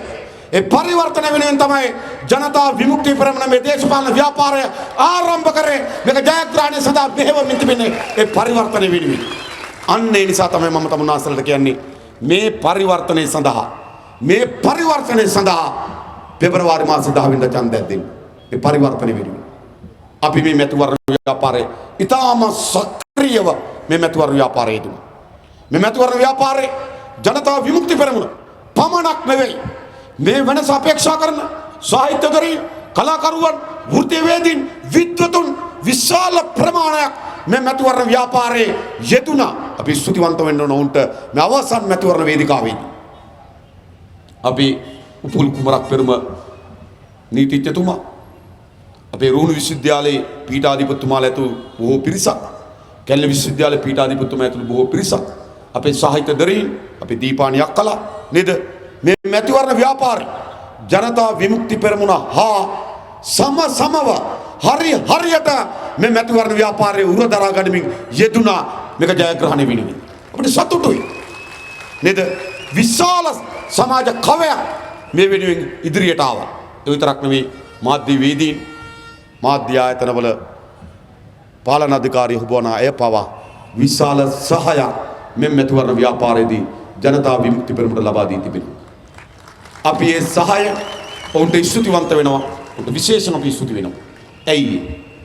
අපි විශ්වාස කරන මේ සමාජ පරිවර්තනය ජනතා විමුක්ති පෙරමුණ විසින් පමණක් තනිව සිදු කළ හැක්කක් නොවේ. අපිට පමණක් තනිව කළ යුත්තකුත් නොවේ. මේ පරිවර්තනයට අපි ඔක්කොම එකතු වෙන්න ඕන. අපි කොන්ත්‍රාත්කාරයෝ නෙවෙයි. රටේ අර්බුදයක් තියෙනවා. ඒක විසඳලා දෙන්න අපි කොන්ත්‍රාත් එකක් කරනවා. තමුන්නාන්සලා වැඩේ හරියට කරනවද කියලා බලාගෙන ඉන්න. නෑ එහෙම බෑ. මේ පරිවර්තනය කරන්න මේ හැම දෙනාම එකතු වෙන්න ඕන. ඒ නිසා තමයි අපි කියන්නේ පෙබරවාරි මාසේ 10 වෙනිදා හොඳ ශක්තිමත් ධෛර්යවන්ත ප්‍රතිඵලයක් අරගෙන දෙන්න මේ එකතු වෙච්ච විද්වතුන්, වෘත්තීයවේදීන්, කලාකරුවන්, සාහිත්‍යදරීන්, වැඩ කරන ජනතාව මේ සියලු දෙනා එක් කරගත්තු ලංකාවේ ආණ්ඩු මාරුව කළ හැකි ප්‍රබලතම ජනතා ව්‍යාපාරය ජනතා විමුක්ති පෙරමුණ හදනවා. සාහිතිකයි හදනවා. ඒ නිසා ධෛර්යය උපයන ප්‍රතිඵලයක් මේ පෙබරවාරි මාසේ 10 වෙනිදා ජනතා විමුක්ති පෙරමුණ ආරම්භ වෙන්නේ. ඒ අරමුණෙන් අපි දේශපාලනය කරනවා. 1 2 මේ පළාත් පාලන ආයතන අපිට බාර දෙන්න. එයි මේවා තමුන්නාන්සලගේ ජීවිතයට ඉතාම සමීප ආයතන. සමීපතම ආයතන. මේ වගේ තමයි තමුන්නාන්සලගේ ජීවිතය එදිනෙදා කාර්යයන් ගැට ගැහිලා තිබෙන්නේ. ගමේ පාර හැම වෙලාවෙම යන පාර අයිති ප්‍රාදේශ සභාවට. දරුවා සෙල්ලම් කර පිට්ටනිය අයිති ප්‍රාදේශ සභාවට. දරුවට අමතර කියවීම ඉගෙනීම සඳහා පුස්තකාලය පාඨක සමාජයක් හදන්න ඕන. ඒ කාර්ය කරන්න ඕන ප්‍රාදේශ සභාව. පිට්ටනිය හදලා ක්‍රීඩා සමාජය හදලා ජාතික තලයට ක්‍රීඩකයන් ගෙන්වීම සඳහා ගෙන යාම සඳහා මඟ පෙන්වීමේ කාර්යභාරයක් ප්‍රාදේශ සභාවට කරන්න පුළුවන්. පරිසර පද්ධතිය ආරක්ෂා කරන්න පුළුවන්. නේද? සුවිශේෂී කාර්යභාර විශාල ප්‍රමාණයක් මේ ප්‍රාදේශ සභාවට පැවරී තිබෙන ලදරුවන්ගේ අධ්‍යාපනය, ගැබිණි මවගේ පෝෂණ තත්ත්වය, ගැබිණි මවගේ මාතෘ සායනය මේ ආදී ජනතාවගේ එදිනෙදා ජීවිතයත් එක්ක ගැට ගැති විශාල කාර්ය ප්‍රමාණයක් මෙම සභාවට පැවරී තිබෙනවා. හැබැයි මේ සභාවලට ඒ තරම් විශාල කාර්යභාරයක් තමන්ගේ ජීවිතයත් එක්ක එදිනෙදා සම්බන්ධ වුණු කාර්යභාරයන් කොපමණ පැවරලා තිබුණත් මේ පාලකයෝ මොකද්ද කරන්නේ? මොකද්ද කරන්නේ? මේ ප්‍රාදේශ සභාවලින් 90%ක්ම කරන්නේ මොකද්ද? පාරවල් හදන එක. පාර හදනවා, කැඩෙනවා, ආයෙ හදනවා.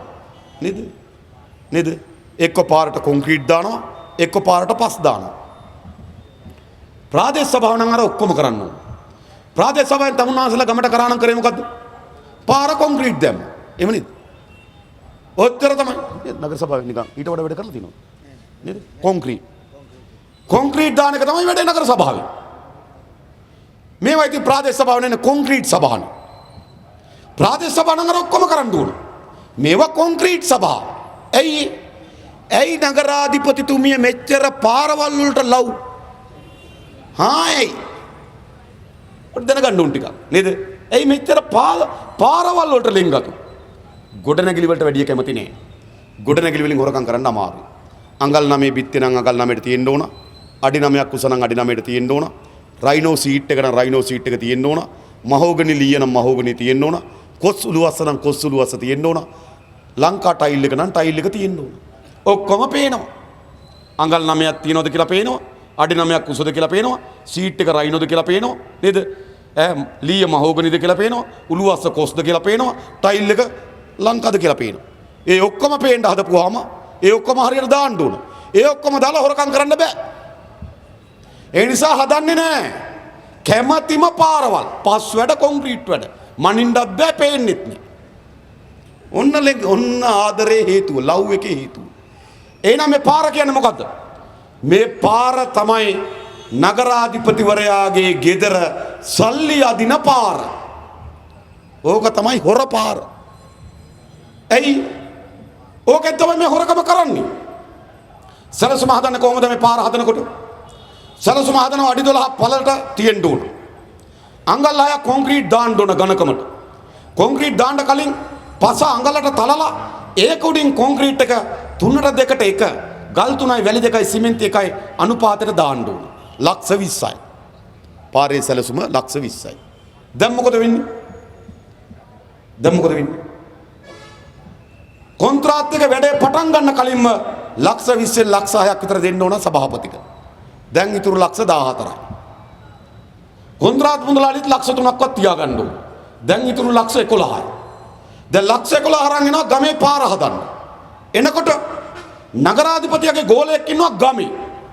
මිනිහා හදන්න දෙන්නේ එක එක අංචි අදිනවා. මිනිහට දෙන්න ඕන අරක්කු බෝතල් 3-4ක් හැමදාම. නැත්තම් හදන්න දෙන්නේ. ඒ දීපුවාම ඉතුරු ලක්ෂ 10යි. දැන් ලක්ෂ 20 පාර ලක්ෂ 10න් හදන්න ඕන. දැන් මොකද වෙන්නේ? අඩි 12 පාර අඩි 8යි. කාර් එකක් පාරේ આવොත් මෝටර් සයිකලේ කාණු අඩි 8. එහෙමනේ තියෙන්නේ. අඩි 8යි. කොන්ක්‍රීට් එක අඟල් 6 වෙනකොට අඟල් 4යි. දෙපැත්තේ අඟල් 4යි, මැද අඟල් 2යි. හරලා බලන්නකෝ. පස් ටික යාන්තම් දාන්නේ. කොන්ක්‍රීට් එක අනුපාතය 3ට 2ට 1, ගල් 3යි, වැලි 2යි, සිමෙන්ති 1යි. දාපු අනුපාතය 6ට 2ට වතුර. ගල් 6යි, වැලි 2යි, සිමෙන්ති වතුරයි. ඉතින් මොකද කරන්නේ? වැහි දෙකක් වහිනකොට පස් ටික පාත් වෙනවා. තව වාහන දෙකක් යනකොට කොන්ක්‍රීට් එක පුපුරනවා. තව වැස්සක් දෙකක් වහිනකොට කොන්ක්‍රීට් එක කාණුවේ. කාණුව පාරේ. වතුර යනවා පාර දිග. අපි යනවා කාණුව දිග. සභාපතිට ජය වේවා. ජය නැතේ. උනේ නැද්ද මට කියන්න. උනේ නැද්ද? අපි කියන්නේ මේ ගම්වල පාරවල් වල. ගමේ පාරේ කිලෝමීටරයක් යනකොට තල්ල වදිනවා බෙල්ලේ 60 පාරක් විතර. මොකක්ද දන්නවද ඔය කියන්නේ? සභාපති කිකේ වැටෙන්නේ. ඔය වලකට වැටෙනකොට සභාපති කියන්නේ. හරි. ඒ නිසා මොකද්ද වෙලා තියෙන්නේ? ඉතින් මේකෙන් තමයි හොරකම් කරන්නේ. ඉතින් කාගේ සල්ලිද මේ? මේ මහරගම නගර සභාවට කෝටි 100ක් ලොකු ධනයක් මතක තබා ගන්න. කෝටි 100 කාගේද? තමුන්නාසලගේ ධනය. මහරගම පොළ බදු දෙනකොට බදු ගන්න මුදලාලි සභාවට ගාණක් දෙනවා. සභාවට අමතරව සභාපතියලත් ගාණක් දෙනවා. නගරාධිපතියට. අපි පොලේ බඩු ගන්න ගිහුවාම පොලේ බඩු විකුණන මුදලාලි අපෙන් ඒක ගන්න. මාළු ලෑල්ල බදු දෙනකොට ප්‍රාදේශ සභාවේ නගර සභාවට සල්ලි දෙනවා. නගරාධිපතිට සල්ලි දෙනවා. මාළු විකුණන මුදලාලි මාළු කෑල්ලට දානවා සභාපතිගේ ගාණයි නගර සභාවේ ගාණයි දෙකම. මාළු වල ගාණයි නගර සභාවේ ගාණයි නගරාධිපතිගේ ගාණයි දෙකම ගෙනල්ලා අපි මාළු කනවා. මාළු විතරක් නේ මාළු සමග බදු. ඕවගේ තමයි නගර සභාවට සල්ලි එන්නේ වෙන කොහෙවත් නෙමෙයි හොඳේ. ඉතින් මේ නගර සභාවේ සල්ලි තමුන්නාසෙල්ල සල්ලි. ඉඩමක් කට්ටි කරනකොට නේද ප්‍රාදේශ සභාවෙන් සැලසුම අනුමත කරගන්න ඕන. ඉඩමේ ප්‍රමාණය අනුව පර්චස් ගාන බෙදන්න පුළුවන් එක තීරණය කරනවා. හොඳද?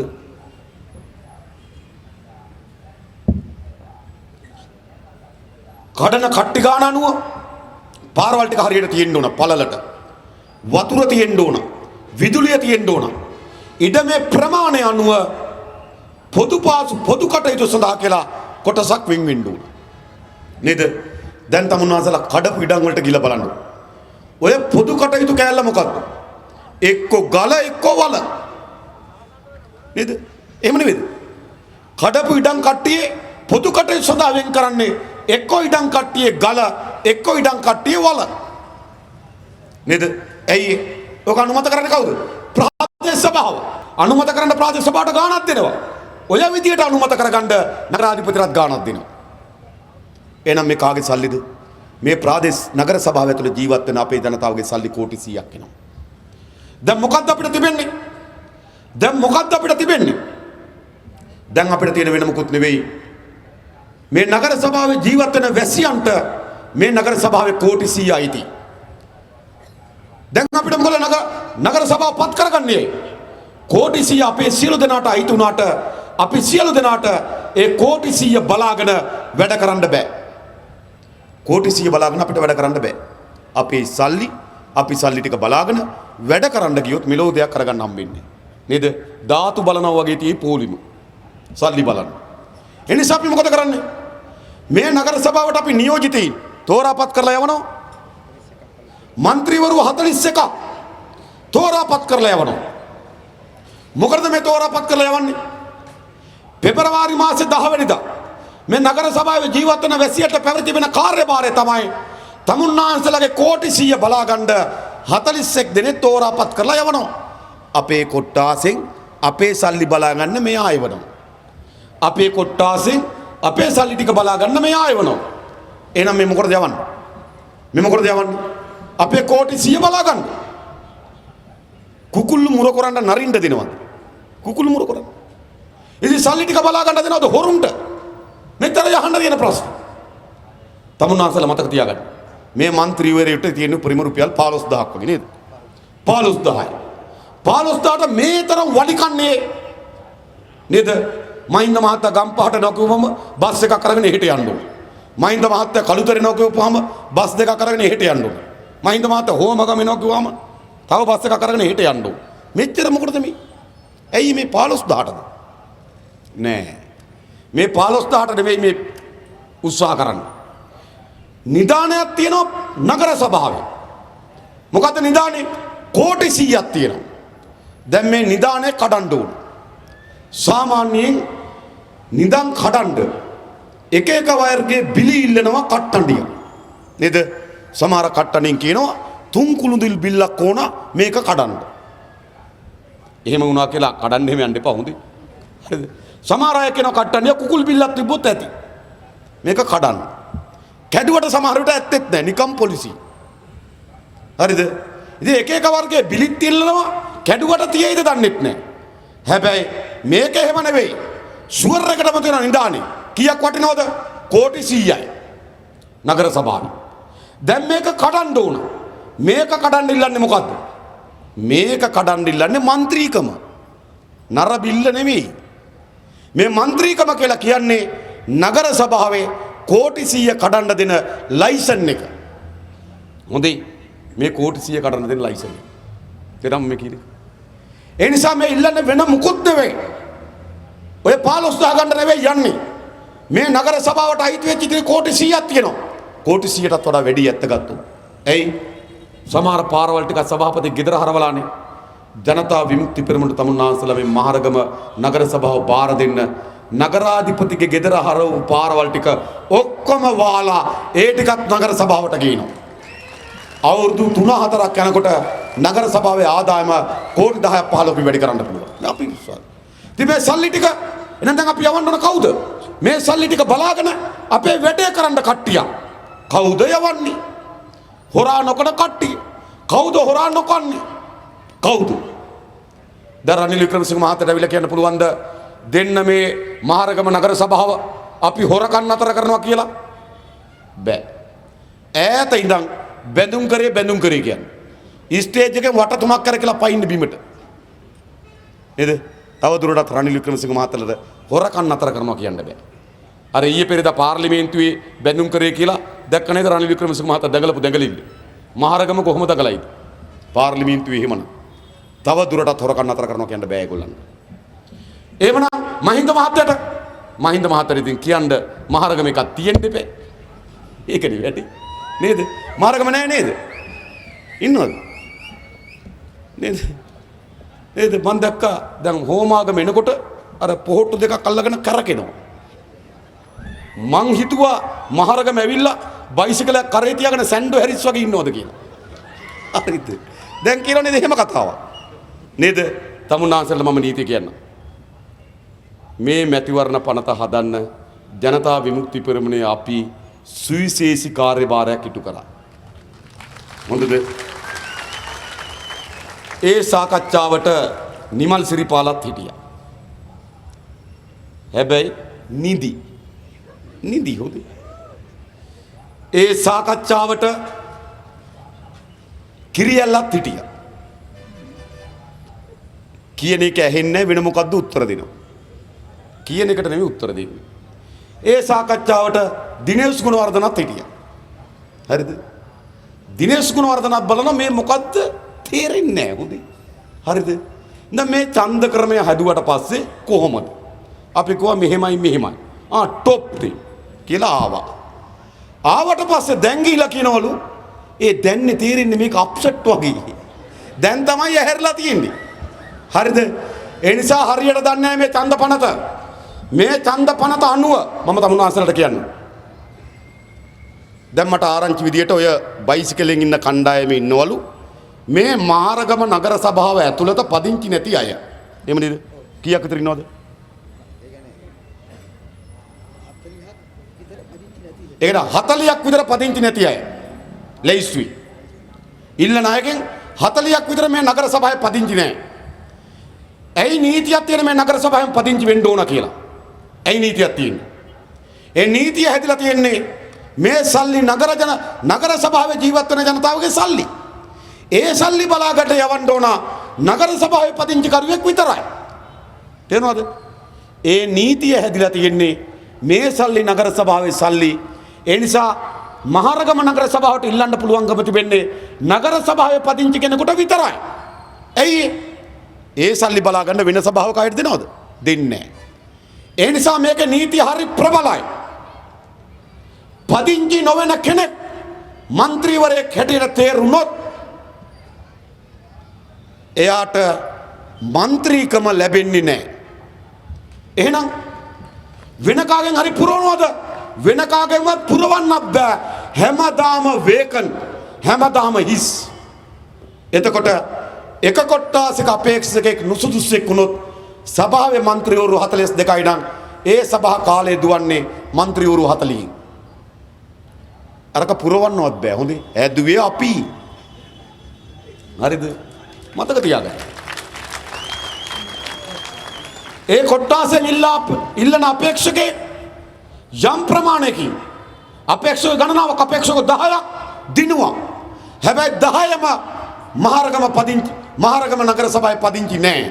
එහෙනම් മന്ത്രി උදුර 10ම හිස් ඊළඟ අවුරුදු 4ෙම മന്ത്രി උදුර 31 දක්වා අඩු වෙනවා. සභාව දුවන්නේ 31කින්. හරිද? ඒ කියන්නේ මොකක්ද ඒක? ඒක අපි බැලුවේ ජනතාව ඡන්ද දෙනවා යම් කෙනෙකුට. මේ කොට්ටාස ක්‍රමයක්. හැබැයි එයා සුදුසෙක් නෙවෙයි. ඒ වෙනුවට වෙන කෙනෙකුට වාඩි වෙන්න බෑ. ඒ නිසා නේද? ඒ නිසා හිටපු නෝනෙට අපි කියන්නේ පව්. හරිද? නෝනේ දඟලනවද ඒකට? හිටපු නෝනේ පව් දඟලන්න එපා. හරිද? මොකද දන්නවද? මේකෙන් හිස්තන ඇතුණාම එදා සිටම හිස්. හරිද? හරි බැරි වෙලාවත් සුදුස්සෙක් ඉන්නව නගර සභාවේ. සුදුස්සයිලා අසුනා පදිංචි කෙනා. එතකොට කෙනෙක් පත් කරන්න පුළුවන්. හැබැයි ඒ පත් කරන්න පුළුවන්කම තිබෙන්නේ එක්ක තරඟ වැදුණු එක්ක ලැයිස්තුවෙන් හිටපු අය විතරයි. වෙන පිට කිසි කෙනෙක් ඡන්දෙට දාන්න බෑ. മന്ത്രി හැටියට පත් කරන්න බෑ. හරිද? ඒ නිසා අපි මේ නගර සභාවේ ජීවත් වෙන වැසියන්ට කියන්නේ දිනේෂ් ගුණවර්ධනගේ ලනු කන්න එපා. උත්තර මේක මේ ලනුවක් දෙන්නේ. අවස්ථා දෙකයි තියෙන්නේ. මොකක්ද දෙකක්? එකක් තමයි නුසුදුසෙක් മന്ത്രി වුණොත් එදා සිට ඒ മന്ത്രി ධූරේ වේකන් හිස්. දෙක සුදුසෙක් മന്ത്രി වෙලා හිස්තනක් ආවොත් පුරවන්න ඕන තරඟ වදිනායකෙන් විතරයි. හරිද? මේවා ජනතා විමුක්ති පෙරමුණේ ගැට මතක තියාගන්න. හරිද? මේ පනත් හැදුවේ අපි. හරිද? අපි වැඩේ හරියට කරලා තියෙන්නේ.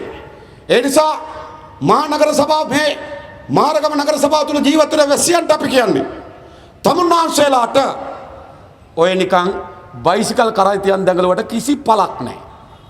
දැන් ඒ නිසා මහින්ද මහත්තයට අවිලා මේ නගර සභාව බාර දෙන්න කියලා කියන්න බෑ. නේද? එහෙනම් මෛත්‍රීපාල සිරිසේන මහත්තයට කියන්න පුළුවන්ද? මේ නගර සභාව බාර දෙන්න අපිට නතර කරන හොරකම් නේද? අර මොට කඩුවෙන් කැපෙනවද? නෑ. මෛත්‍රීපාල සිරිසේන මහත්තයාගේ දූෂණ විරෝධී බලඇණිය ගැන මම කියන්නේ ටික එකක් දෙකක් කියන්න මුදි. කෝට්ටේ නගර සභාවට ඉල්ලන ලෝකා ජනක රණවක මෛත්‍රීපාල සිරිසේන මහත්තයාගේම ජනාධිපති කොමිසමෙන් ඇවන්ගාඩ් එකෙන් සල්ලි ගත්තා කියලා වැරදිකාරයෙක් කියලා තියෙනවා. මෛත්‍රීපාල මහත්තයාගේ කොමිසමෙන් අම්පාරේ ඉල්ලන ලොක්කෙක් අම්පාර නගර සභාව. එයා අම්පාර දැයට කිරුලේ වැසිකිළියනුත් හොරකම් කරලා කියපු කෙනා තමයි ජනාධිපති කොමිසම් වාර්තාවේ තිබෙන මෛත්‍රීපාල මහත්තයම. එයා තමයි අම්පාරේ ලොක්කා. මෛත්‍රීපාල මහත්තයාගේ දූෂණ බලෑණි. හරිද? නුවරෙන් නිමල් ප්‍රේමවංශ කියලා හාදේ ඡන්දේ පටන් ගන්නකොටම ගියා. මෛත්‍රීපාල සිරිසේන මහත්තයාගේ කොමිසම් වාර්තාවේ තියෙනවා නිවාස අමාත්‍යාංශයේ මුදල් අපහරණය පිළිබඳ වරදකරුවි. ගම්පහ ලැජ්ජයි කියන නනුත් හොඳයි. විජේනායක කියලා හාදේ නේද? මෛත්‍රීපාල මහත්තයාගේ දූෂණ විරෝධී පෙරමුණට ගියා.